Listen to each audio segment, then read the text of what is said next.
É a ponte mais longa desse tipo, com um vão central de quase meio quilômetro e uma pista que mergulha em um túnel detentor de um recorte. A visão é arrojada. Os desafios extremos. O projeto audacioso. É uma ponte que mudará o mapa da Europa. O que é preciso para construir uma das megapontes do mundo?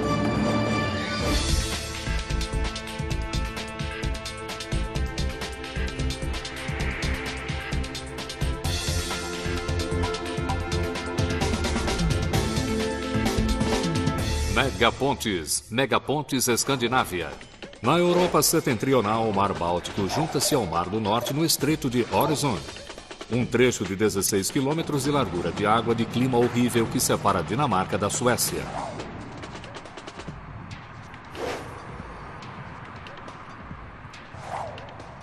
O Estreito de Øresund é uma barreira frustrante porque cada lado tem alguma coisa de que o outro necessita. Copenhague, na Dinamarca, precisa de habitações mais em conta. Malmö, na Suécia, precisa de mais empregos. Se as duas cidades pudessem ser ligadas, formariam um poderio econômico. Uma ponte as tornaria uma grande metrópole. Mas uma ponte jamais foi possível, até agora.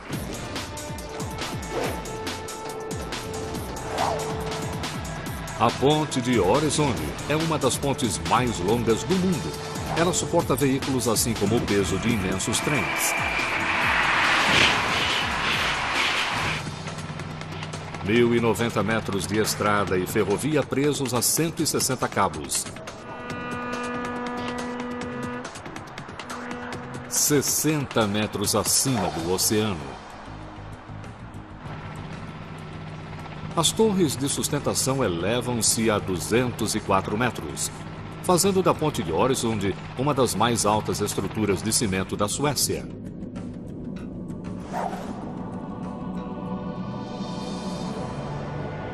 Sua altura é equivalente a um edifício de 60 andares. Esse projeto fantástico teve início oficialmente em 1991, quando dinamarqueses e suecos concordaram em ligar seus países. Foi um pacto de negociação complicada e o trabalho subsequente ficaria mais e mais difícil. Empresas dos dois países formaram um consórcio para a construção da ponte. O primeiro desafio desse consórcio foi decidir como construir uma ponte de 16 quilômetros. Desde o começo, eles enfrentaram um perigoso obstáculo. Na linha do litoral do lado dinamarquês localizava-se o Aeroporto Internacional de Copenhague, Kastrup. Simulações por computador mostram que construir uma ponte com altas torres atrapalharia o tráfego aéreo e poderia levar a uma tragédia. Uma ponte baixa seria segura para o tráfego aéreo, mas bloquearia os navios.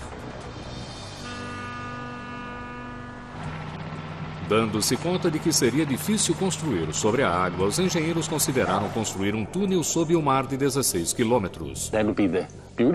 Teria sido uma ótima solução, um túnel ligando um lado ao outro, mas extremamente cara.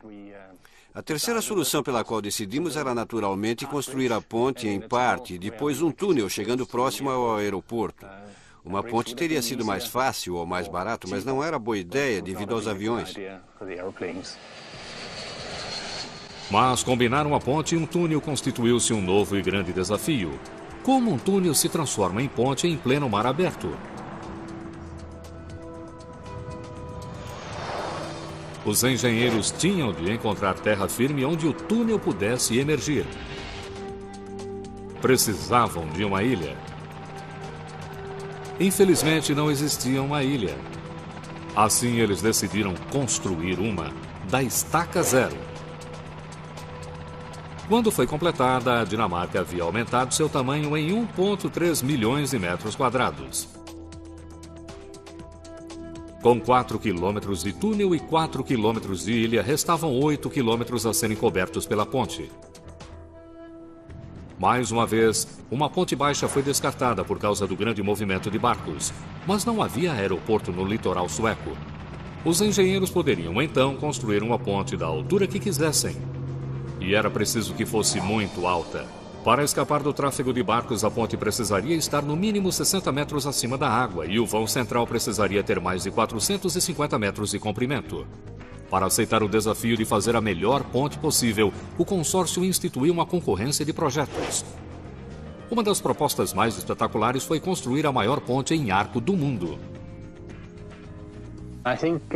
Não creio que se tenha uma ideia da magnitude desse arco, a não ser passando por baixo dele. É muito grande, seria praticamente um monumento. Mas pontes em arco têm um calcanhar de Aquiles. Quando o arco se curva em direção à água, diminui a folga para a passagem de grandes navios até chegar a nada. Havia o risco de que um navio pudesse entrar por ali, trazendo o perigo de bater na parte inferior do arco, fazendo tudo desabar. Impossibilitados de construir um arco, eles consideraram a ponte pênsil. A tecnologia da ponte pênsil permite os vãos mais longos de qualquer projeto. 2 cabos imensos se estendem pelo comprimento total da ponte, com cabos mais curtos que pendem para segurar a pista. Mas a conexão de cabos a mais cabos tornam as pontes pênseis muito flexíveis. E trens não podem trafegar efetivamente em trilhos que cedem ao seu peso. O tráfego ferroviário é muito pesado. Em uma ponte pênsil, a visão lateral mostra o trem subindo um pouco, isso durante o tempo todo.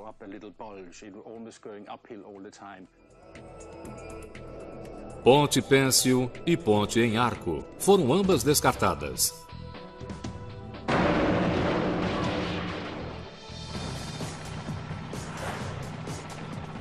Os engenheiros então voltaram-se para um projeto que atendia a todos os critérios: uma ponte estaiada.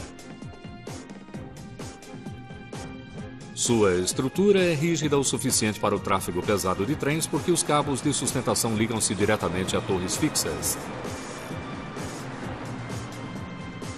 E há uma vantagem: pontes estaiadas são de construção mais barata que as pontes pênseis. Não precisar de 2 imensos cabos principais economiza toneladas de aço.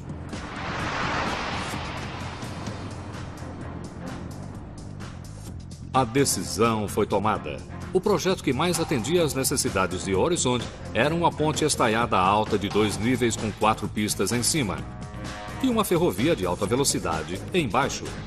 Seria uma estrutura monumental, a realização máxima nos 16 quilômetros do link de Øresund. Mas o tempo corria. O acordo entre a Suécia e a Dinamarca declarava que o link deveria ser completado em 5 anos.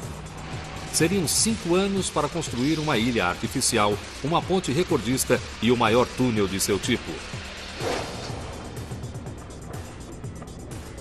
A prioridade maior era a ilha. Seu prazo de construção era um dos mais críticos, 14 meses para ficar pronta. A obra começou em 17 de agosto de 1995, quando a primeira de bilhões de rochas foi colocada no meio do estreito. Essa pilha de pedras viria a formar uma ilha de 4 quilômetros, onde antes só havia água.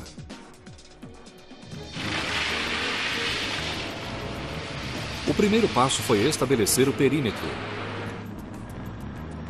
Grandes blocos vieram de pedreiras da Suécia. 1 bilhão e 800 milhões de quilos de pedras. Para manter o prazo, o material era trazido continuamente para cá. 16 barcaças entregavam 18 milhões de quilos por dia. Cada carga era cuidadosamente depositada com a utilização do GPS para criar um perímetro de 12 quilômetros de comprimento. Em seguida, tinha de ser preenchido. Era uma tarefa enorme que requeria milhões de metros cúbicos de material. Dinamarca e Suécia foram buscar esse material no fundo do mar. A fase 2 era a dragagem. Aqui os engenheiros inventaram um plano engenhoso. As equipes de construção tinham de dragar de qualquer forma em preparação para construir a ponte e o túnel. Agora eles tinham lugar para colocar todo o entulho. Para manter o prazo, as equipes tinham de dragar uma média de 11 milhões e meio de metros cúbicos diariamente. Esse trabalho exigia a maior e mais poderosa draga de alcatruzes do mundo, a Chicago. Sua caçamba é grande o bastante para conter uma minivan.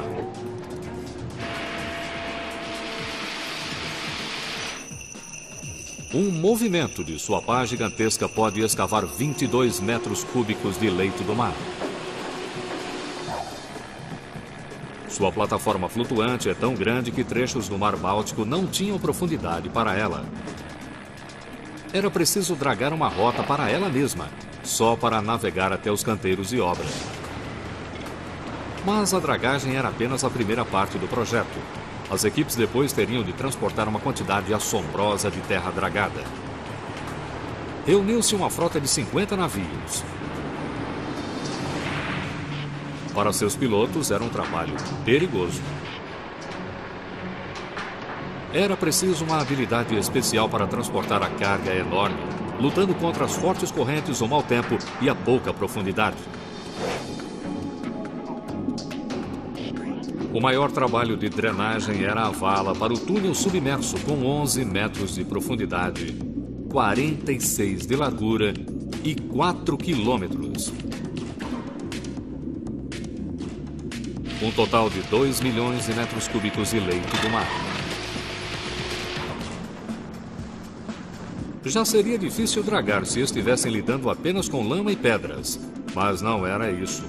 90% compunham-se de uma rocha ultrassólida chamada calcário de Copenhague.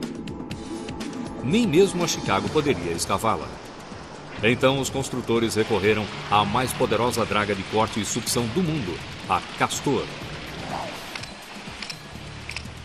A extremidade da Castor é uma mega ponta de furadeira com 60 dentes afiados, cada qual pesando mais de 20 quilos.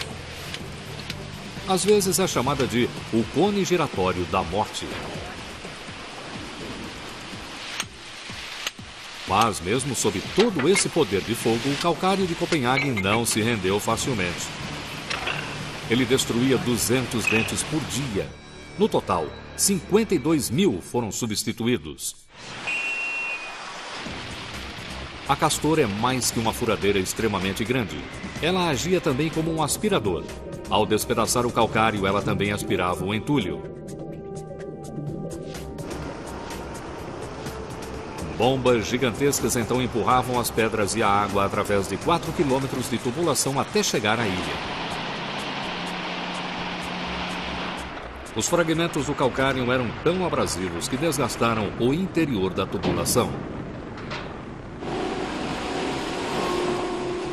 E deslocar essa quantidade de pedras e lama envolvia um desafio adicional: a proteção do meio ambiente. O meio ambiente é particularmente vulnerável no raso estreito de Øresund. A maior ameaça é a poeira do entulho. Nuvens como estas podem matar áreas imensas de relva marinha, que alimentam e abrigam a fauna do fundo do mar.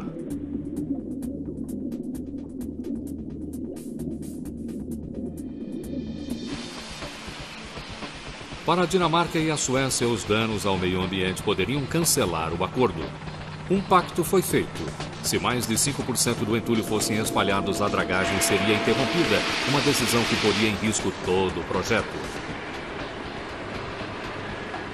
5% do entulho não parece muito, mas corresponde a 340 mil metros cúbicos de pedras mal colocadas. Evitar derramamento requer o equilíbrio entre rapidez e cautela, mas os operários da dragagem conseguiram trabalhar dentro dos limites ambientais. Porém, eles estavam prestes a enfrentar outro perigo, que ameaçaria suas próprias vidas. 25 de novembro de 1995 foi o 30º dia de dragagem para o link de Øresund. Escavar os 7 milhões de metros cúbicos de fundo do mar parecia uma incumbência relativamente simples, e a equipe pensou que tudo correria bem. Mas a dragagem havia se tornado a parte mais perigosa de todo o projeto. Os trabalhadores não sabiam, mas estavam a poucos centímetros da morte. O problema começou quando a Chicago acidentalmente retirou uma carga perigosa, uma bomba pronta para explodir. Ela foi jogada em uma barcaça coberta de lama e ninguém percebeu que estava ali. Se alguma coisa tivesse esbarrado em seu detonador, 36 quilos de TNT teriam feito a barcaça e sua tripulação em pedaços. Como a bomba veio parar aqui é uma história que data de 60 anos. Em maio de 1945, a Dinamarca celebrava o fim da Segunda Guerra Mundial. E a Real Força Aérea Britânica realizou um show aéreo sobre o porto de Copenhague com bombas ativas. Algumas afundaram sem explodir. E agora, 6 décadas depois, são mais mortíferas que nunca. Mesmo que a bomba tenha 50, 60 anos, ainda pode ser detonada. Por isso, é sempre um perigo. Se a bomba sofreu alguma corrosão e se houve deterioração dos explosivos, isso pode ter a tornado mais sensível. E, neste caso, ainda mais perigosa. O equipamento estava a centímetros da bomba. Então, bem a tempo, alguém da dragagem a avistou. A Marinha Real Dinamarquesa foi chamada para a remoção, desativação e explosão da bomba.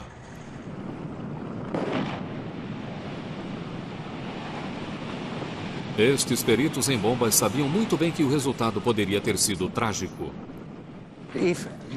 Se tivessem atingido a bomba com a draga, a caçamba ou o que fosse e ela explodisse, teria havido mortes.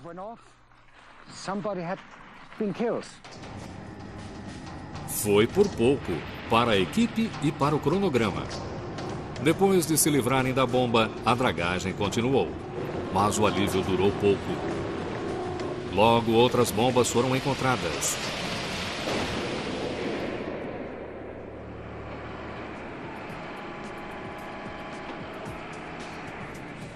Felizmente, ninguém foi ferido, mas o cronograma sofreu grandes atrasos. Agora, nenhuma área poderia ser dragada antes de ser vasculhada à procura de bombas. –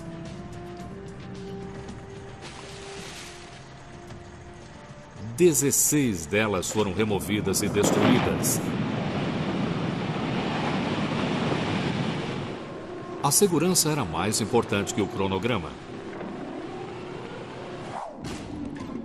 Muito antes de as bombas serem encontradas e mesmo antes de a draga mergulhar sua primeira caçamba, os engenheiros de Oresund sabiam que enfrentavam um conjunto único de desafios dificílimos aqui.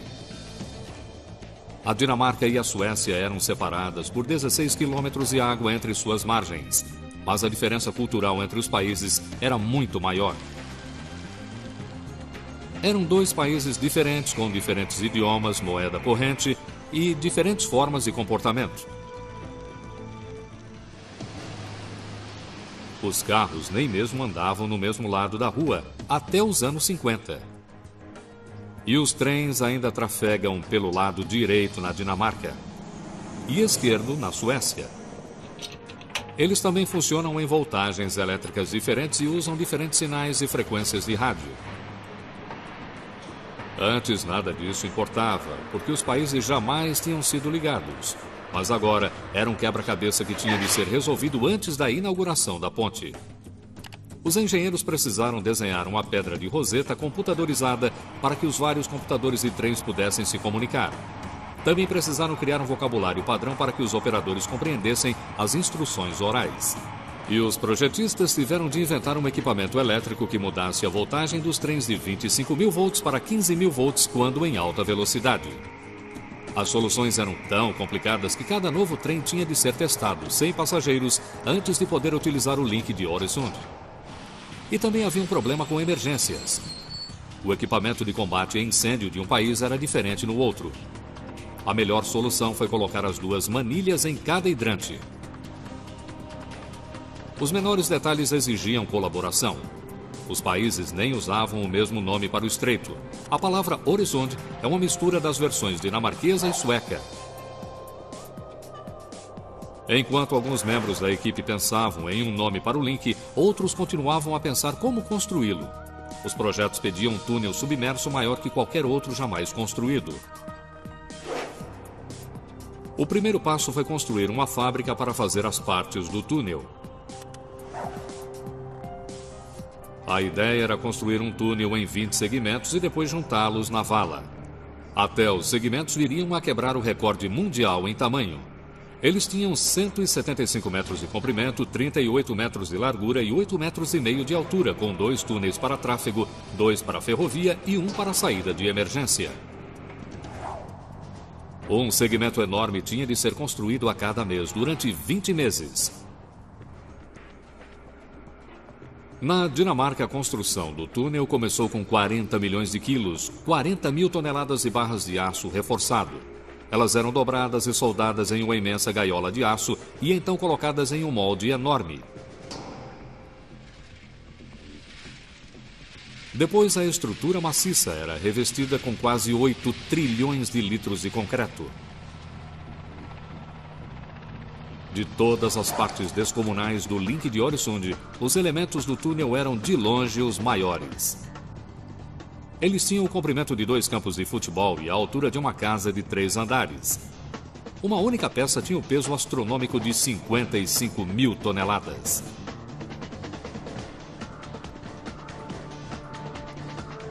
Movê-los foi um desafio dos maiores e perigoso, que provocou o acidente mais catastrófico de todo o projeto.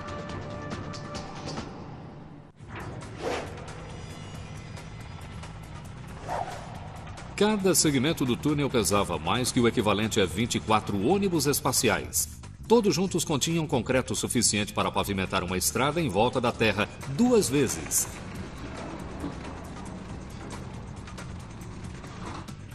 Nenhuma máquina no mundo poderia erguer um segmento e colocá-lo em seu lugar. Os engenheiros tinham de tirar as peças de 55 milhões de quilos da terra firme e levá-las para o Estreito de Øresund. A solução foi transformá-las em balsas e fazê-las navegar. Primeiro, todos os buracos foram tapados com gigantescas chapas de aço, cada uma pesando mais de 3 mil quilos. Isso permitiria que a gigantesca estrutura de concreto flutuasse, mas ainda não havia como transportá-la até a água. Então foi construído um engenhoso sistema de comportas para levar a água até eles. 3 lados da extremidade da linha de produção foram rodeados por diques. O 4º lado foi fechado por uma enorme parede móvel e a bacia foi inundada, ficando mais de 9 metros acima do nível do mar. Foram precisos 100 milhões de litros de água. Mesmo flutuando, 4 cabrestantes de 23 mil quilos foram necessários para mover cada segmento, e mais 2 para conduzi-los para a extremidade funda da bacia. Quando a água voltou ao nível do mar, o segmento estava pronto para seguir em frente. Então, quando estava sobre a vala, um novo desafio: afundá-lo. Colocar uma balsa desse tamanho no fundo do mar não é tarefa simples. O truque usado foi um lastro. A água foi bombeada para tanques especiais lentamente e por igual para manter o segmento na horizontal. 4 cabos imensos ajudaram em sua descida. A precisão foi perfeita para que pudesse haver uma conexão precisa para o resto do túnel. Os operadores dos cabrestantes usaram GPS e instrumentos de medição de profundidade para assegurar uma colocação perfeita. A margem de erro era de menos de 1 centímetro e 1/4 em qualquer direção. Mergulhadores instalaram uma estrutura temporária para ajudar a guiá-lo.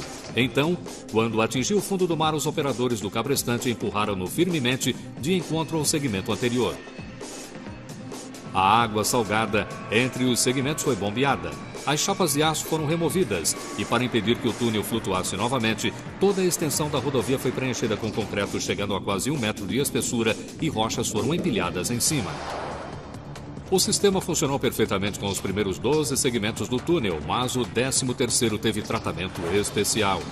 ele recebeu oficialmente o número 12A por razões de superstição. Mas, infelizmente, renomeá-lo não foi suficiente. Na terça-feira, 4 de agosto de 1998, as condições do vento e das correntes no canal eram perfeitas. O novo elemento do túnel começou a ser rebocado sem grandes ocorrências. Ao meio-dia, o elemento 12A tinha sido guiado para a posição. Às 3h30, as bombas adicionaram o lastro lentamente, afundando a unidade. Então, de repente, alguma coisa saiu errada. O segmento começou a se inclinar e depois desabou. Uma forte explosão fez a água subir a 30 metros de altura. O segmento foi para o fundo. As equipes nas plataformas flutuantes desligaram a energia com medo de serem eletrocutados. Passaram-se horas antes que descobrissem o que acontecera de errado. O veredito foi erro humano, uma chapa de aço não fora colocada corretamente. A pressão da água fez com que abrisse e o segmento foi inundado. Os cabrestantes não aguentaram o peso extra e ele afundou. Por sorte, ninguém saiu ferido, mas e o segmento 12A do túnel? Testes variados confirmaram que ainda podia ser utilizado, mas um tempo precioso fora perdido. Os empreiteiros de Øresund poderiam ter escolhido um método diferente para a construção do túnel. Poderiam ter colocado um túnel sob o leito marinho. Foi isso que a Dinamarca fez a 2 horas de Copenhague, onde ferrovia e estrada tinham de cruzar um canal chamado Great Belt, Grande Cinturão. Esse foi o local de um desastre muito pior que o de Øresund. Para escavar os 2 túneis para trens, eles trouxeram 4 máquinas perfuratrizes, cada qual com 90 metros de comprimento. A extremidade frontal é uma broca pesando mais de 100 mil toneladas e medindo 7 metros de largura. Uma cabeça de corte tritura o solo e as rochas. Uma rotativa transporta os resíduos para uma esteira e dali são jogados em um trem pequeno. Enquanto a máquina perfuratriz em cada túnel abria o caminho subterrâneo, também instalava um aparelho de segmentos pré-fabricada, 62 mil delas. O problema com a perfuratriz era que o solo podia ser imprevisível. E foi assim que o desastre aconteceu no Great Belt, Grande Cinturão. Uma perfuratriz atingiu um bolsão de água. A princípio, a água começou a pingar e em seguida passou a jorrar. Uma escotilha de segurança especial deveria ter contido a inundação, mas tinha sido deixada aberta. A água inundou um túnel, atravessou os túneis de emergência e inundou o segundo.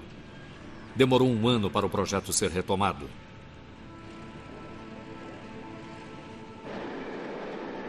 Este túnel diferia do túnel de Øresund. Ele atravessava o canal, assim trens pesados não teriam de usar a ponte. Isso proporcionou aos engenheiros mais opções de projeto do que eles haviam tido para Øresund. Eles conseguiram construir uma ponte pêncil e o fizeram de forma grandiosa. É a segunda maior do mundo, com um vão de quase 2.700 metros. As torres chegam a 250 metros, quase 30 metros mais altas do que as torres da ponte Golden Gate em São Francisco. Ao contrário da Øresund, a estrutura desta ponte depende de 2 cabos principais estendidos sobre as torres. Esses cabos monstruosos têm quase 1 metro de grossura e cerca de 3 quilômetros de comprimento.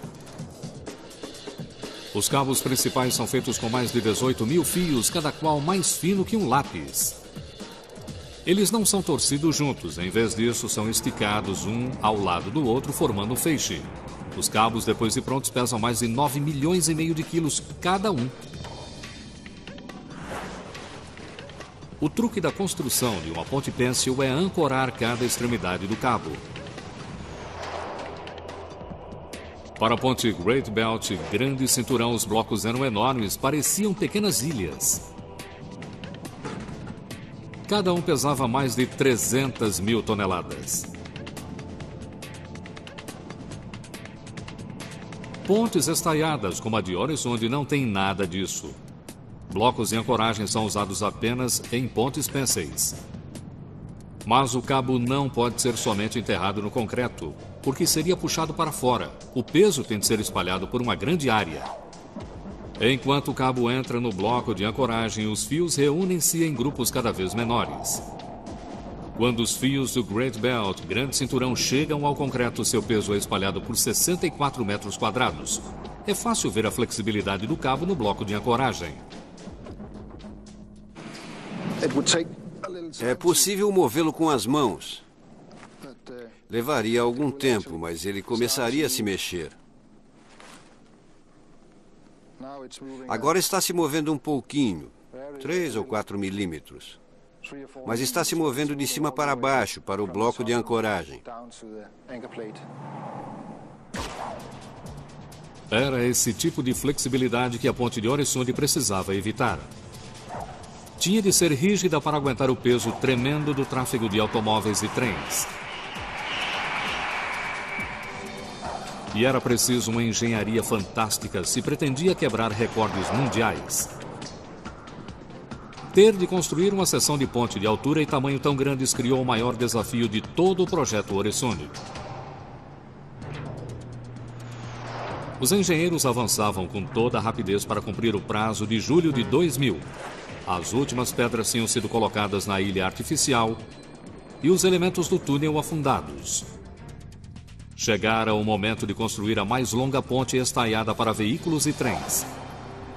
A construção começou com as torres. Com 60 andares, elas seriam sem dúvida as torres soltas duplas e uma das mais altas pontes do mundo. 2 pernas gigantescas seriam conectadas por uma imensa viga transversal logo abaixo da pista. Acima dela, apenas o espaço aberto. Havia 2 razões para a falta de uma viga transversal acima das pistas. Daria ao design da ponte um aspecto apurado. Mas era também para o caso de um acidente de avião.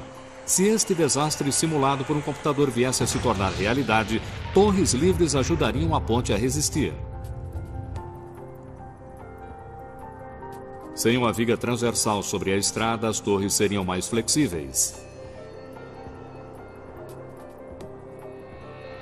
No caso de uma colisão, um impacto menor seria propagado ao restante da ponte, resultando em uma chance maior de resistência.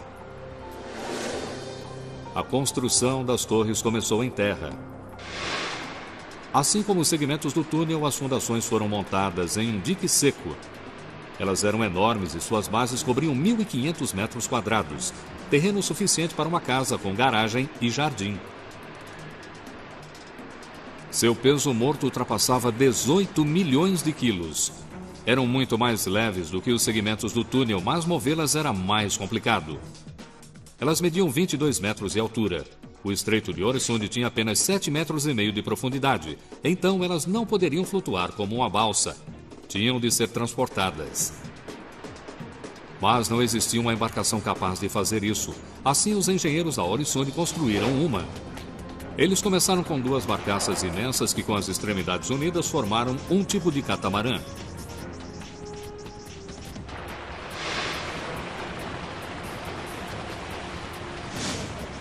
O dique seco foi inundado para que o catamarã pudesse navegar sobre a fundação.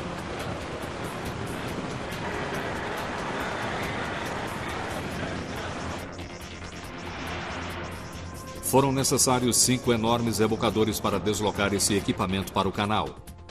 Na linha da ponte, a fundação foi baixada até um poço que já havia sido escavado no leito do mar. Um GPS ajudou a guiá-lo até 8 centímetros do ponto-alvo. Nessa etapa, as fundações emergiam da água apenas 3 metros. Logo, cada ponta se projetaria em mais 180. Cada torre embrional tornou-se seu próprio canteiro de obras autossustentável, provido de equipamento suficiente para uma pequena fábrica. As 2 pernas de uma torre erguiam-se em seções de 4 metros. Cada uma era mantida 12 metros à frente da outra para que os gigantescos guindastes não colidissem. Quando as torres alcançaram 44 metros, era o momento de acrescentar a viga transversal. Então, cerca de 80 metros de altura, uma caixa de aço para sustentar as estaias foi integrada à perna. Outras caixas foram acrescentadas a cada 12 metros. Vistas de fora, as torres pareciam maciças. Mas, na verdade, estavam lotadas de equipamentos, incluindo um elevador.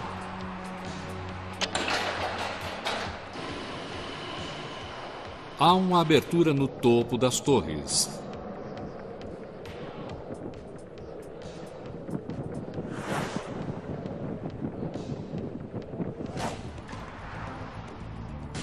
Ao mesmo tempo em que as torres foram construídas no meio do Estreito de Oresund, os vãos de 2 níveis foram montados na costa. Eles eram imensas caixas de concreto e aço de cerca de 140 metros de comprimento e 23 de largura. A parte superior seria uma estrada de 4 pistas, enquanto que os trens trafegariam do lado de dentro. Os projetistas decidiram montar os trilhos do trem em um canal de cimento especial. No caso de um descarrilamento, essa depressão poderia manter o trem sobre a ponte. As bases dos vãos podem parecer maciças, mas, assim como as torres, elas são ocas e também continham equipamentos importantes. A ponte continha um total de 80 milhões de quilos de aço. E o aço tem um inimigo mortal: a ferrugem. A ferrugem poderia potencialmente destruir a ponte de dentro para fora. A pintura ajuda a proteger, mas não seria econômico pintar uma área tão grande. Em vez disso, a ponte de Oresund foi construída para abrigar um poderoso sistema de desumidificadores. Eles manteriam o ar interno abaixo de 60% de umidade relativa e, sem umidade, não há ferrugem. Regulamentos exigiam que equipes inspecionassem cada parte da ponte. Essa era, obviamente, uma medida prudente, mas um grande desafio, porque a porção inferior da ponte erguia-se a 60 metros acima da água. Até na estrada, os empregados tinham de ser protegidos sem a interrupção do tráfego de carros e trens. Felizmente, os engenheiros da Oresund foram precavidos. Sob a ponte havia uma espetacular grua motorizada. O Link de Oresund possui uma das poucas gruas existentes que corre ao longo da extensão da ponte. A maioria das gruas seria bloqueada na altura das torres. Mas esta gira para se encaixar nos suportes.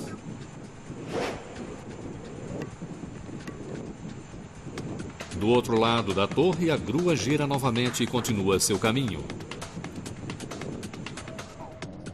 Quando a equipe se posiciona no lugar certo, a grua de Oresund funciona como um gigantesco canivete suíço, equipado com dispositivos exóticos. Um braço hidráulico carrega um operário pelo lado externo das vigas de suporte, erguendo-o e atravessando a estrada por cima. O acesso é fenomenal e o mais importante é que ele não interrompe o fluxo do trem e o tráfego de automóveis. Estando a tamanha distância da água, o braço proporciona o acesso a equipamentos como este, criado especialmente para a ponte de Oresund. É um amortecedor que reduz vibrações do cabo que potencialmente poderia reduzir em décadas a vida da ponte.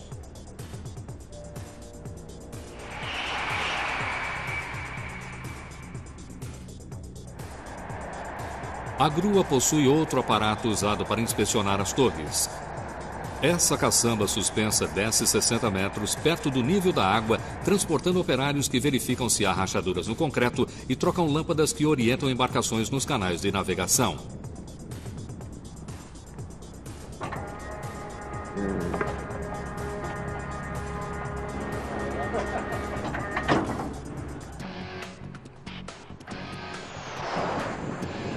Da grua, é fácil ver que a plataforma foi construída em partes, mas não é óbvio entender como elas chegaram aqui. Os gigantescos segmentos foram pré-montados a muitos quilômetros na costa. A boa notícia era que elas pesavam apenas 5,5 milhões de quilos, não os 18 milhões das fundações, nem os 55 milhões das partes do túnel. A má notícia era que o túnel e as fundações seriam baixados para fixação. Os vãos da ponte teriam de ser içados 60 metros acima e mantidos suspensos no ar.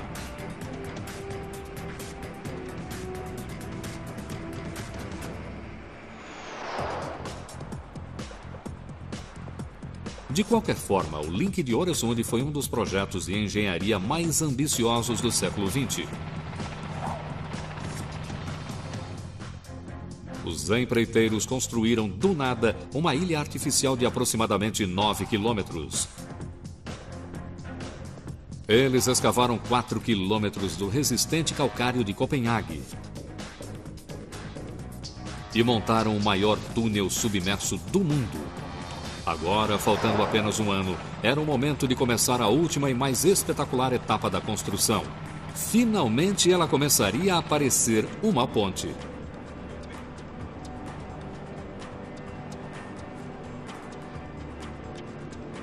Todo o planejamento e todos os cálculos seriam postos em teste quando o vão principal fosse colocado.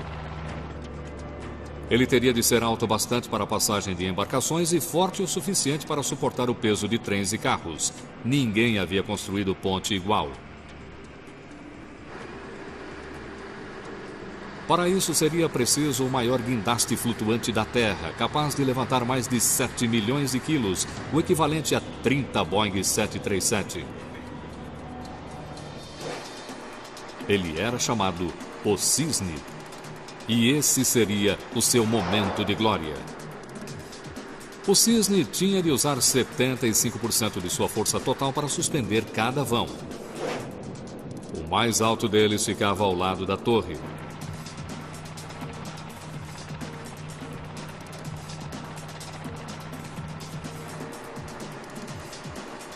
As equipes prenderam os cabos.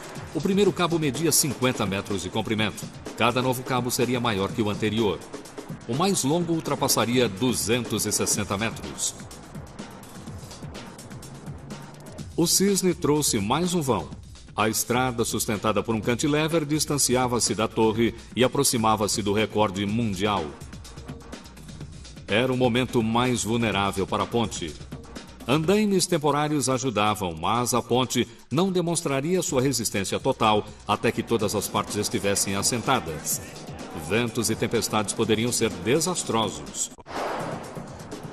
Em 14 de agosto de 1999, o Cisne instalou o vão final da estrada na ponte. Dinamarca e Suécia estavam ligadas pela primeira vez. O príncipe Frederick da Dinamarca e a princesa Victoria da Suécia encontraram-se na primeira travessia da fronteira. Durante 9 anos, o prazo final da construção afetou tudo e todos que estavam envolvidos na criação do Link de Øresund.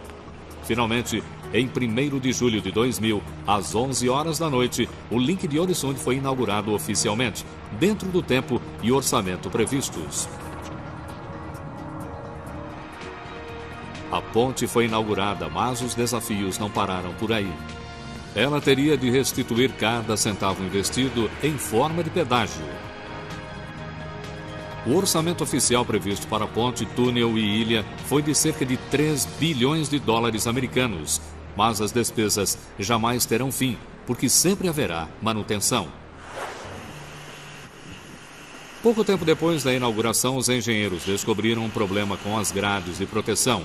Os parafusos estavam oxidando. Um parafuso não era grande problema, mas havia 16 mil deles. Se eles enferrujassem, um pequeno acidente de tráfego se tornaria um salto para a morte. As equipes tiveram de agir rapidamente para evitar que todos os parafusos enferrujassem.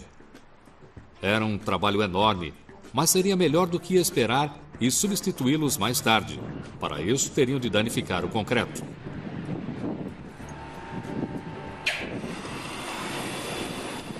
A prevenção da corrosão foi iniciada com a retirada de porcas e limpeza dos parafusos com jato.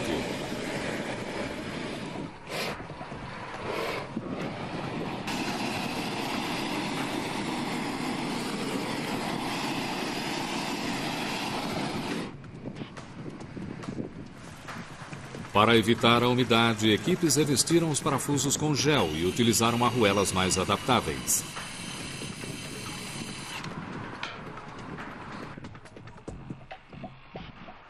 A manutenção e tudo mais que acontece na ponte é monitorada na Suécia, de um prédio próximo à praça de pedágio. No seu interior, há um centro de comando de alta tecnologia. Informações precisas são enviadas a tempo para evitar problemas com a ponte. 30 mil pontos de informação na ponte enviam dados para os computadores da sala de comando. Os operadores monitoram a segurança continuamente. Há 256 câmeras no link, um número difícil de monitorar, mas um computador ajuda. Ele pode reconhecer carros parados e carros andando na contramão. Ao detectar um problema, ele alerta os operadores e indica a câmera correta. Os operadores também podem controlar as câmeras manualmente, as quais possuem um zoom poderoso. Uma das agradáveis surpresas do link de Øresund não pode ser vista na sala de controle, está sob a água. As 51 pilastras da ponte causaram um impacto ambiental inesperado. Elas se tornaram recifes artificiais, cobertos de mexilhões e plantas que oferecem alimento e abrigo a criaturas marinhas. Os ambientalistas que inicialmente foram contra o projeto Øresund agora documentam uma explosão de vida aqui. Criar um link fixo ao longo de 16 quilômetros do Estreito de Øresund foi um sonho de gerações. Foi um esforço técnico monumental que levou a tecnologia ao limite absoluto e estabeleceu um novo recorde mundial, da costa da Dinamarca à costa da Suécia. O maior túnel de concreto submerso do mundo. A mais longa ponte de 2 níveis para carros e trens do mundo. E os pórticos de perna dupla mais altos do mundo. Em seus 5 anos de operação, mais de 44 milhões de pessoas cruzaram o link de Øresund procurando empregos novos, casas novas ou apenas a passeio. O link de Øresund mudou o mapa da Europa, conseguindo aproximar não só 2 cidades e 2 países, mas um continente inteiro. E se destaca como uma das megapontes do mundo. Versão Marshmallow São Paulo.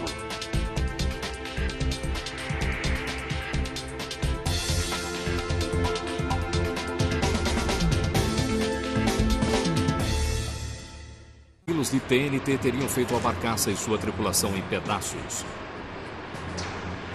Como a bomba veio parar aqui é uma história que data de 60 anos. Em maio de 1945, a Dinamarca celebrava o fim da Segunda Guerra Mundial. E a Real Força Aérea Britânica realizou um show aéreo sobre o porto de Copenhague com bombas ativas. Algumas afundaram sem explodir. E agora, 6 décadas depois, são mais mortíferas que nunca. Mesmo que a bomba tenha 50, 60 anos, ainda pode ser detonada. Por isso, é sempre um perigo. Se a bomba sofreu alguma corrosão e se houve deterioração dos explosivos, isso pode ter a tornado mais sensível e, neste caso, ainda mais perigosa. O equipamento estava a centímetros da bomba. Então, bem a tempo, alguém da dragagem a avistou. A Marinha Real dinamarquesa foi chamada para a remoção, desativação e explosão da bomba.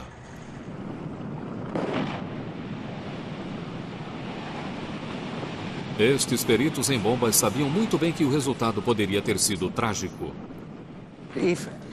Se tivessem atingido a bomba com a draga, a caçamba ou o que fosse e ela explodisse, teria havido mortes.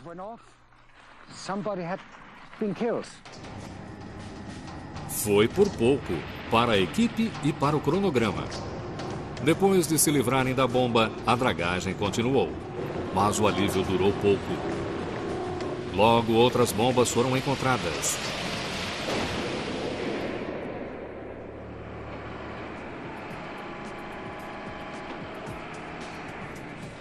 Felizmente, ninguém foi ferido, mas o cronograma sofreu grandes atrasos.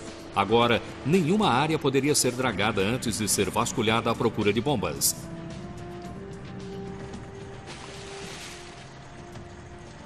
16 delas foram removidas e destruídas. A segurança era mais importante que o cronograma. Muito antes de as bombas serem encontradas e mesmo antes de a draga mergulhar sua primeira caçamba, os engenheiros de Øresund sabiam que enfrentavam um conjunto único de desafios dificílimos aqui. A Dinamarca e a Suécia eram separadas por 16 quilômetros de água entre suas margens, mas a diferença cultural entre os países era muito maior. Eram dois países diferentes, com diferentes idiomas, moeda corrente e diferentes formas de comportamento. Os carros nem mesmo andavam no mesmo lado da rua, até os anos 50. E os trens ainda trafegam pelo lado direito na Dinamarca e esquerdo na Suécia. Eles também funcionam em voltagens elétricas diferentes e usam diferentes sinais e frequências de rádio. Antes nada disso importava, porque os países jamais tinham sido ligados. Mas agora era um quebra-cabeça que tinha de ser resolvido antes da inauguração da ponte. Os engenheiros precisaram desenhar uma pedra de roseta computadorizada para que os vários computadores de trens pudessem se comunicar. Também precisaram criar um vocabulário padrão para que os operadores compreendessem as instruções orais. E os projetistas tiveram de inventar um equipamento elétrico que mudasse a voltagem dos trens de 25.000 volts para 15.000 volts quando em alta velocidade. As soluções eram tão complicadas que cada novo trem tinha de ser testado, sem passageiros, antes de poder utilizar o link de Øresund. E também havia um problema com emergências.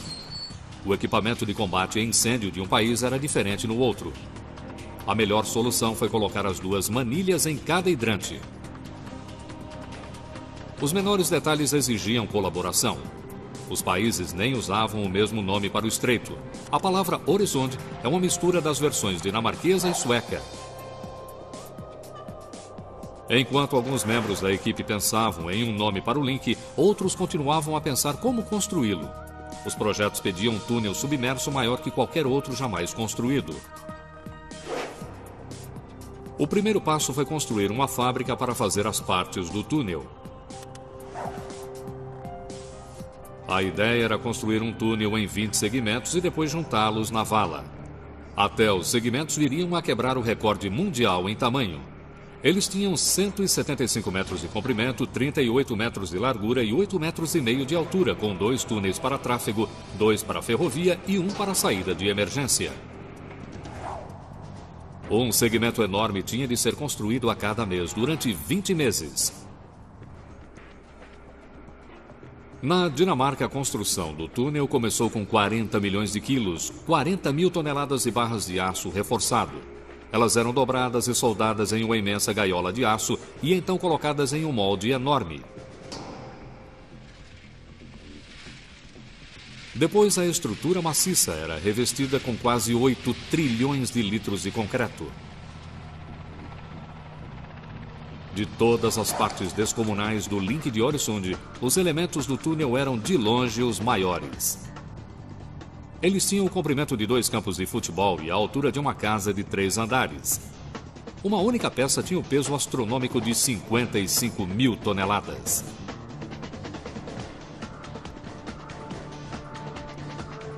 Movê-los foi um desafio dos maiores e perigoso, que provocou o acidente mais catastrófico de todo o projeto.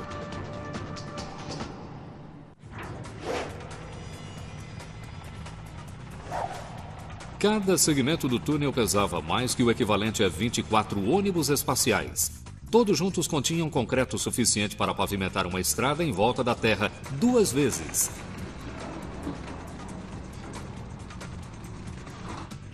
Nenhuma máquina no mundo poderia erguer um segmento e colocá-lo em seu lugar. Os engenheiros tinham de tirar as peças de 55 milhões de quilos da terra firme e levá-las para o estreito de Øresund. A solução foi transformá-las em balsas e fazê-las navegar. Primeiro, todos os buracos foram tapados com gigantescas chapas de aço, cada uma pesando mais de 3 mil quilos. Isso permitiria que a gigantesca estrutura de concreto flutuasse, mas ainda não havia como transportá-la até a água. Então foi construído um engenhoso sistema de comportas para levar a água até eles. 3 lados da extremidade da linha de produção foram rodeados por diques.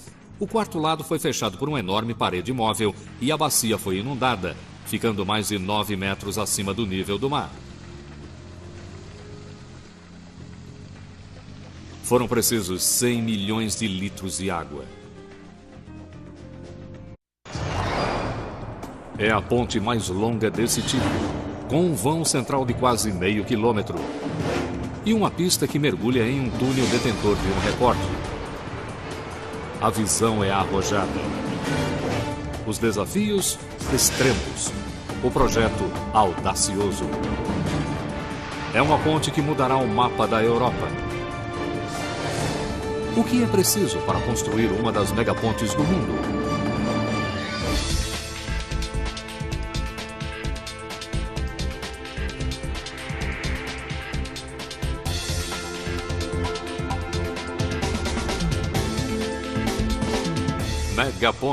Megapontes Escandinávia.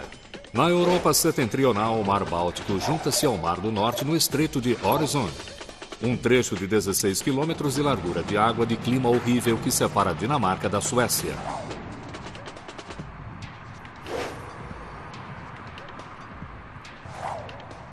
O Estreito de Øresund é uma barreira frustrante porque cada lado tem alguma coisa de que o outro necessita.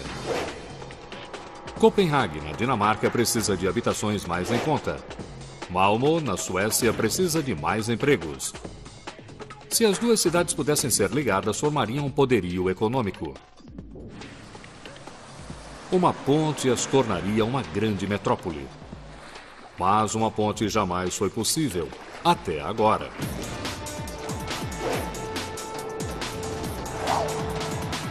A ponte de Øresund é uma das pontes mais longas do mundo. Ela suporta veículos assim como o peso de imensos trens. 1.090 metros de estrada e ferrovia presos a 160 cabos. 60 metros acima do oceano. As torres de sustentação elevam-se a 204 metros, fazendo da ponte de Øresund uma das mais altas estruturas de cimento da Suécia.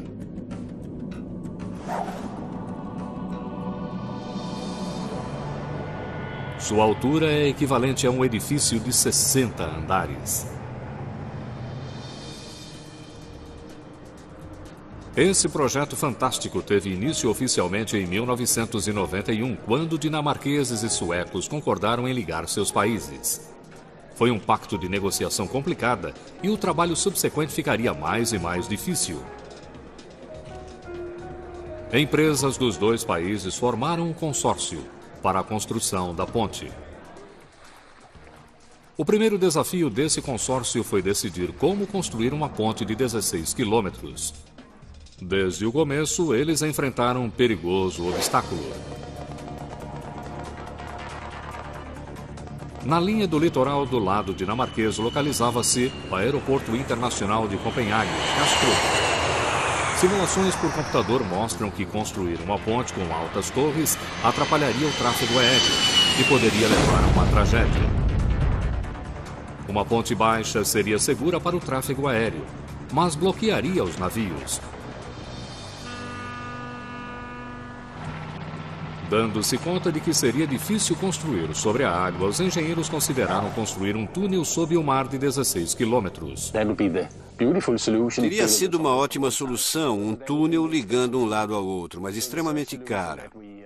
A terceira solução pela qual decidimos era naturalmente construir a ponte em parte e depois um túnel chegando próximo ao aeroporto.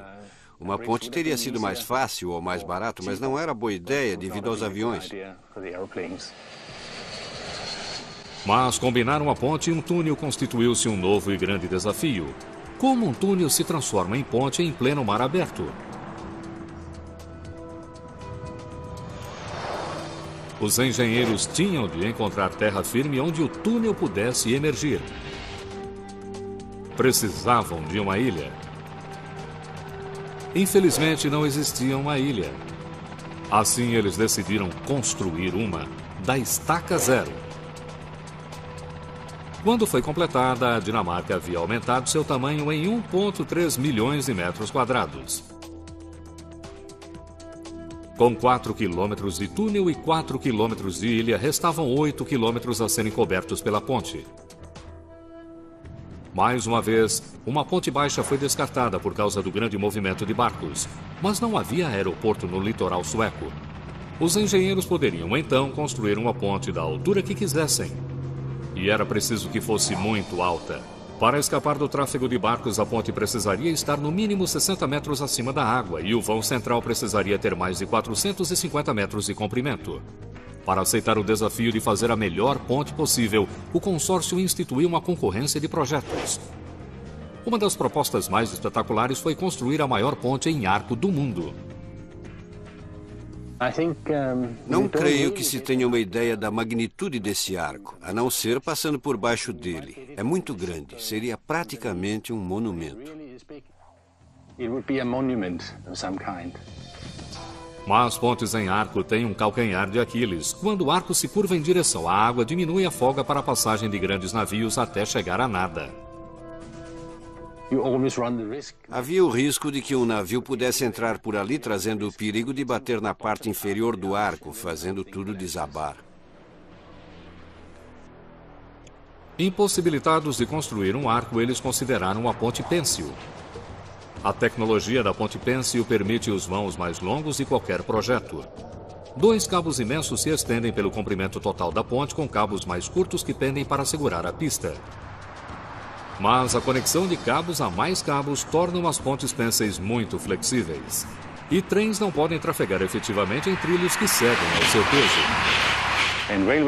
O tráfego ferroviário é muito pesado. Em uma ponte pêncil, a visão lateral mostra o trem subindo um pouco, isso durante o tempo todo.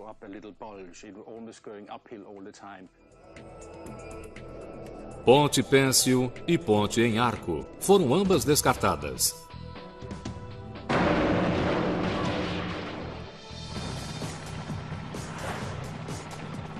Os engenheiros então voltaram-se para um projeto que atendia a todos os critérios: uma ponte estaiada. Sua estrutura é rígida o suficiente para o tráfego pesado de trens porque os cabos de sustentação ligam-se diretamente a torres fixas. E há uma vantagem: pontes estaiadas são de construção mais barata que as pontes pênseis. Não precisar de 2 imensos cabos principais economiza toneladas de aço.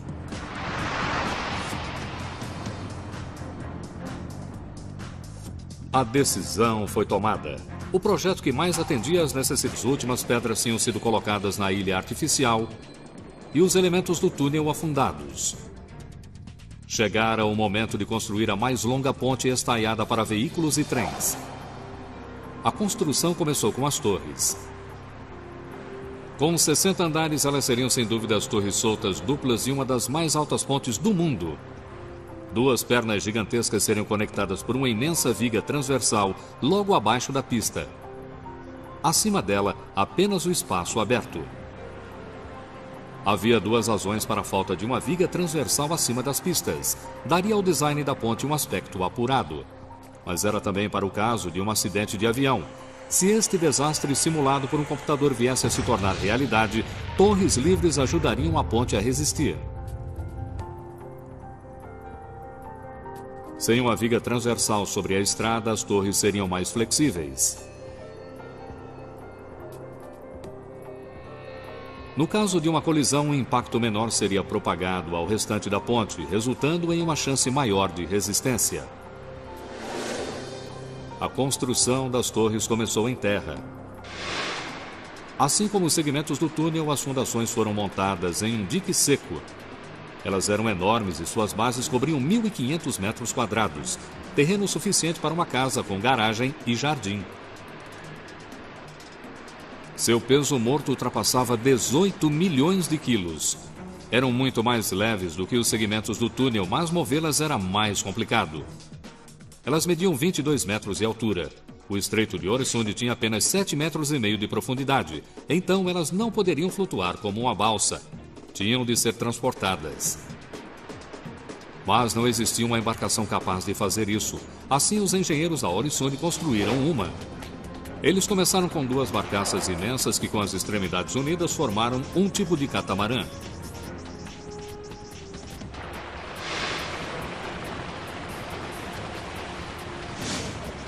O dique seco foi inundado para que o catamarã pudesse navegar sobre a fundação.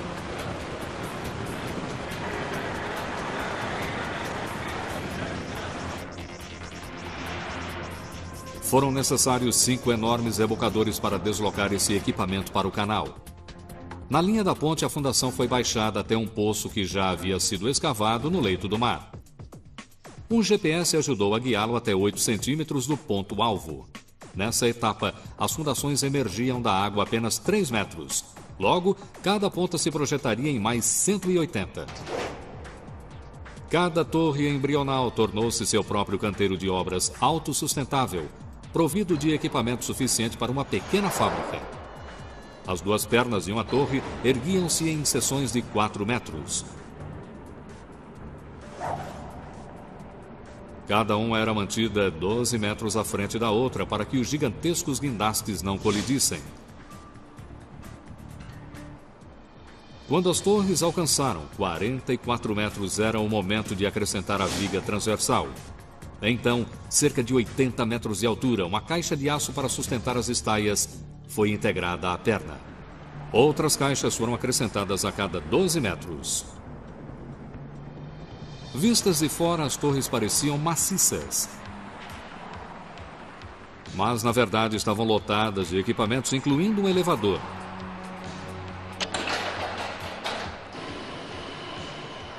Há uma abertura no topo das torres.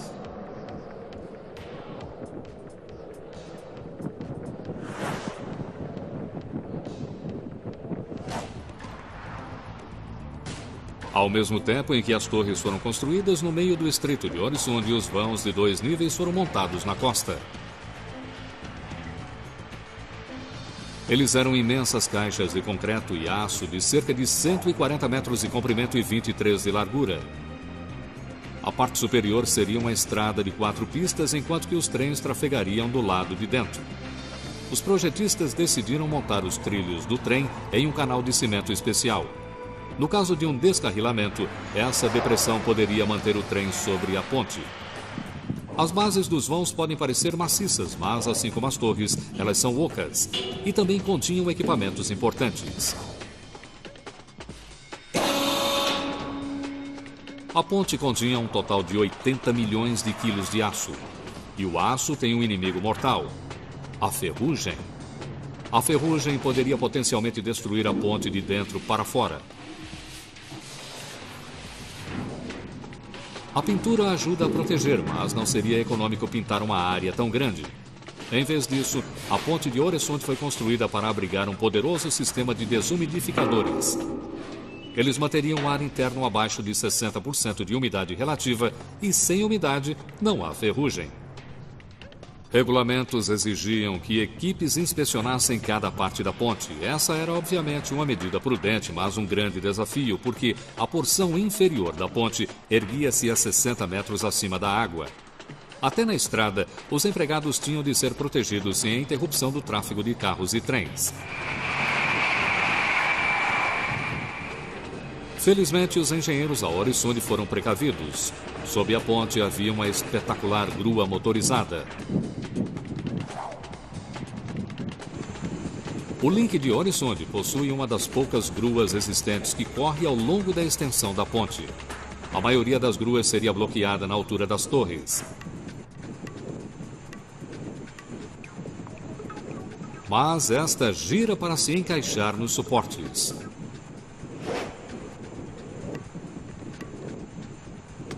Do outro lado da torre, a grua gira novamente e continua seu caminho. Quando a equipe se posiciona no lugar certo, a grua de Horizonte funciona como um gigantesco canivete suíço, equipado com dispositivos exóticos. Um braço hidráulico carrega um operário pelo lado externo das vigas de suporte, erguendo-o e atravessando a estrada por cima. O acesso é fenomenal e o mais importante é que ele não interrompe o fluxo do trem e o tráfego de automóveis. Estando a tamanha distância da água, o braço proporciona o acesso a equipamentos como este, criado especialmente para a ponte de Øresund. É um amortecedor que reduz vibrações do cabo que potencialmente poderia reduzir em décadas a vida da ponte.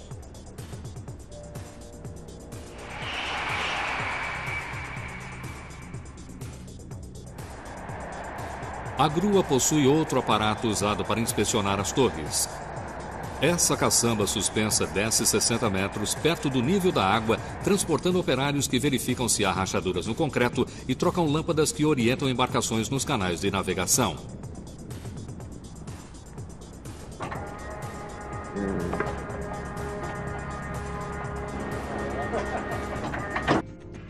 Mesmo flutuando, 4 cabrestantes de 23 mil quilos foram necessários para mover cada segmento, e mais 2 para conduzi-los para a extremidade funda da bacia.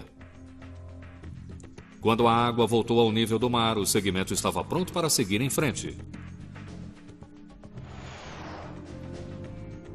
Então, quando estava sobre a vala, um novo desafio: afundá-lo. Colocar uma balsa desse tamanho no fundo do mar não é tarefa simples. O truque usado foi um lastro. A água foi bombeada para tanques especiais lentamente e por igual para manter o segmento na horizontal. 4 cabos imensos ajudaram em sua descida. A precisão foi perfeita para que pudesse haver uma conexão precisa para o resto do túnel. Os operadores dos cabrestantes usaram GPS e instrumentos de medição de profundidade para assegurar uma colocação perfeita. A margem de erro era de menos de 1 centímetro e 1/4 em qualquer direção. Mergulhadores instalaram uma estrutura temporária para ajudar a guiá-lo. Então, quando atingiu o fundo do mar, os operadores do cabrestante empurraram-no firmemente de encontro ao segmento anterior. A água salgada entre os segmentos foi bombeada. As chapas de aço foram removidas e, para impedir que o túnel flutuasse novamente, toda a extensão da rodovia foi preenchida com concreto chegando a quase 1 metro de espessura e rochas foram empilhadas em cima. O sistema funcionou perfeitamente com os primeiros 12 segmentos do túnel, mas o 13º teve tratamento especial. Ele recebeu oficialmente o número 12A por razões de superstição, mas infelizmente renomeá-lo não foi suficiente. Na terça-feira, 4 de agosto de 1998, as condições do vento e das correntes no canal eram perfeitas. O novo elemento do túnel começou a ser rebocado sem grandes ocorrências. Ao meio-dia, o elemento 12A tinha sido guiado para a posição. Às 3h30, as bombas adicionaram o lastro lentamente, afundando a unidade. Então, de repente, alguma coisa saiu errada. O segmento começou a se inclinar e depois desabou. Uma forte explosão fez a água subir a 30 metros de altura. O segmento foi para o fundo. As equipes nas plataformas flutuantes desligaram a energia com medo de serem eletrocutados. Passaram-se horas antes que descobrissem o que acontecera de errado. O veredito foi erro humano. Uma chapa de aço não fora colocada corretamente. A pressão da água fez com que abrisse e o segmento foi inundado. Os cabrestantes não aguentaram o peso extra e ele afundou. Por sorte, ninguém saiu ferido, mas e o segmento 12A do túnel? Testes variados confirmaram que ainda podia ser utilizado, mas um tempo precioso fora perdido.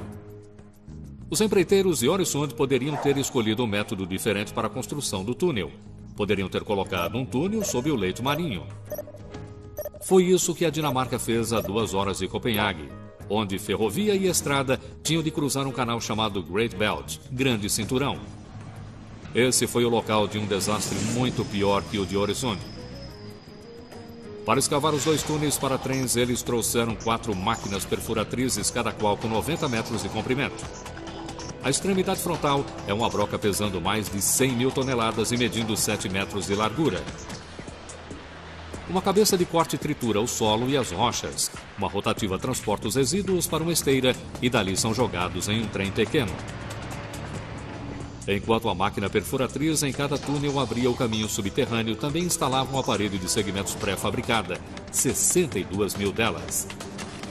O problema com a perfuratriz era que o solo podia ser imprevisível. E foi assim que o desastre aconteceu no Great Belt, Grande Cinturão. Uma perfuratriz atingiu um bolsão de água. A princípio, a água começou a pingar e em seguida passou a jorrar. Uma escotilha de segurança especial deveria ter contido a inundação, mas tinha sido deixada aberta. A água inundou um túnel, atravessou os túneis de emergência e inundou o segundo. Demorou 1 ano para o projeto ser retomado.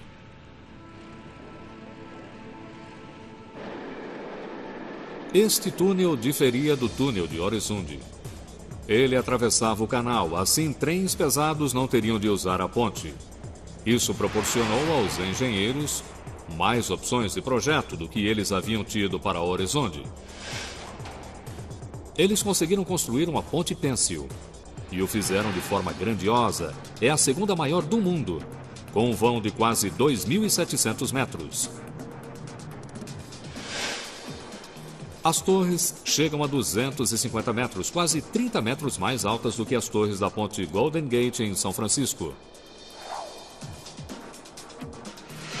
Ao contrário da Øresund, a estrutura desta ponte depende de 2 cabos principais estendidos sobre as torres.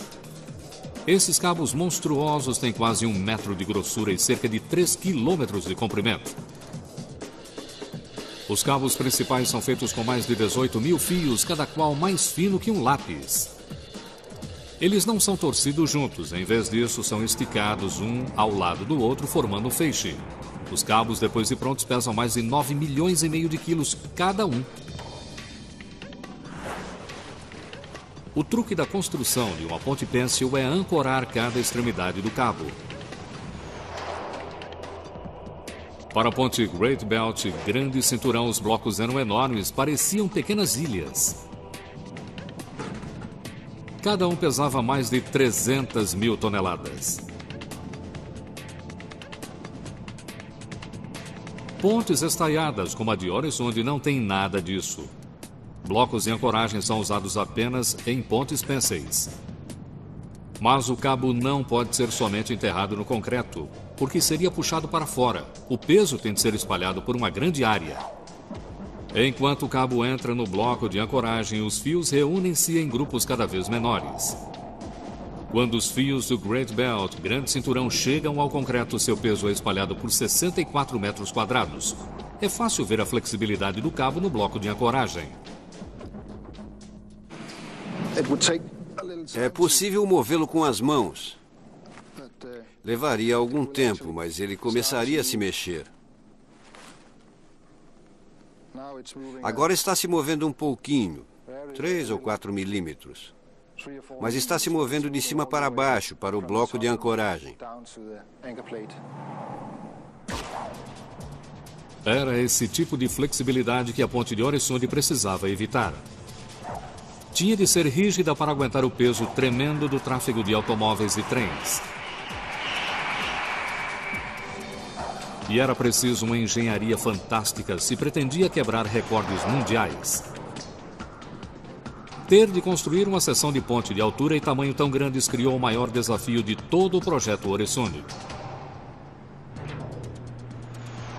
Os engenheiros avançavam com toda a rapidez para cumprir o prazo de julho de 2000. As cidades de Øresund eram uma ponte estaiada alta de 2 níveis com 4 pistas em cima e uma ferrovia de alta velocidade embaixo. Seria uma estrutura monumental, a realização máxima nos 16 quilômetros do link de Øresund. Mas o tempo corria. O acordo entre a Suécia e a Dinamarca declarava que o link deveria ser completado em 5 anos. Seriam 5 anos para construir uma ilha artificial, uma ponte recordista e o maior túnel de seu tipo. A prioridade maior era a ilha. Seu prazo de construção era um dos mais críticos, 14 meses para ficar pronta. A obra começou em 17 de agosto de 1995, quando a primeira de bilhões de rochas foi colocada no meio do estreito. Essa pilha de pedras viria a formar uma ilha de 4 quilômetros, onde antes só havia água.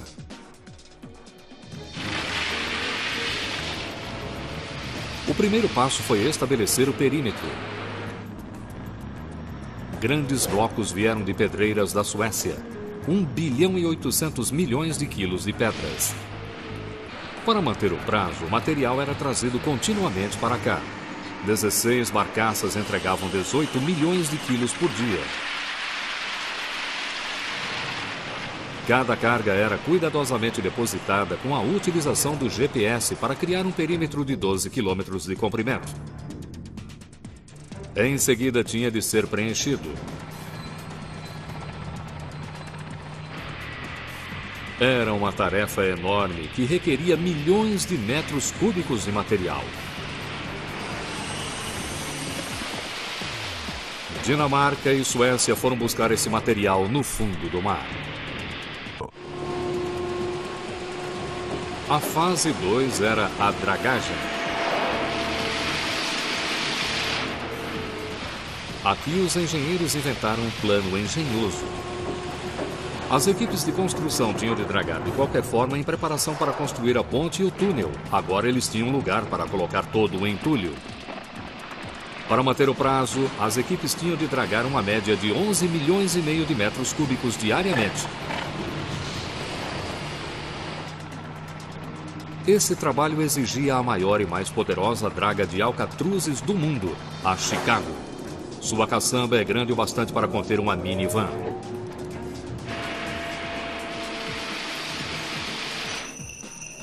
Um movimento de sua pá gigantesca pode escavar 22 metros cúbicos de leito do mar.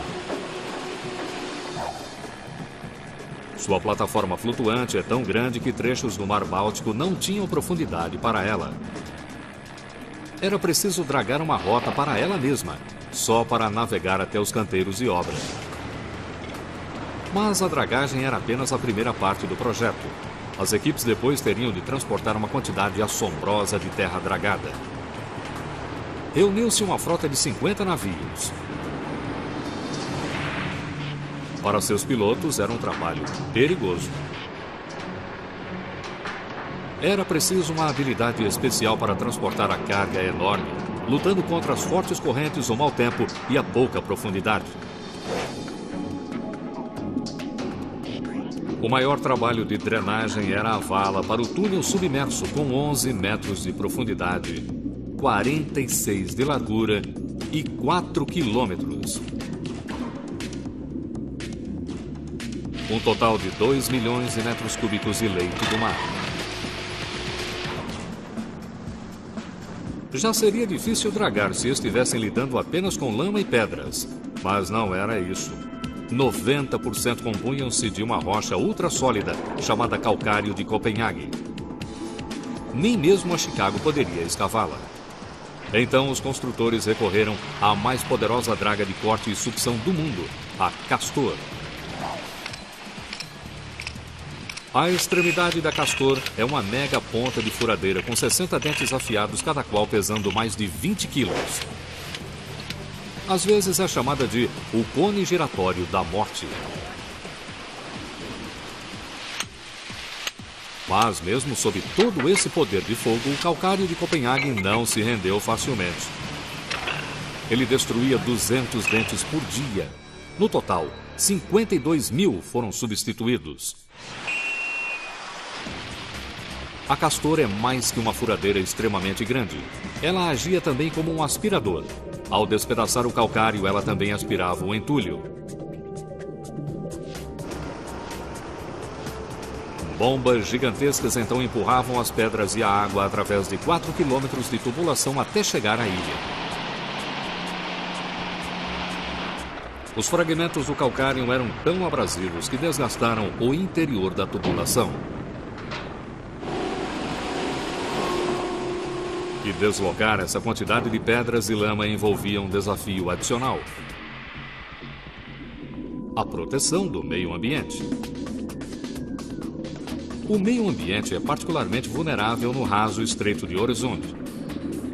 A maior ameaça é a poeira do entulho. Nuvens como estas podem matar áreas imensas de relva marinha, que alimentam e abrigam a fauna do fundo do mar.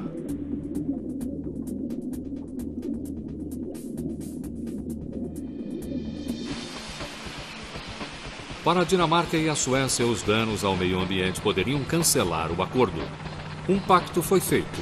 Se mais de 5% do entulho fossem espalhados, a dragagem seria interrompida, uma decisão que poria em risco todo o projeto.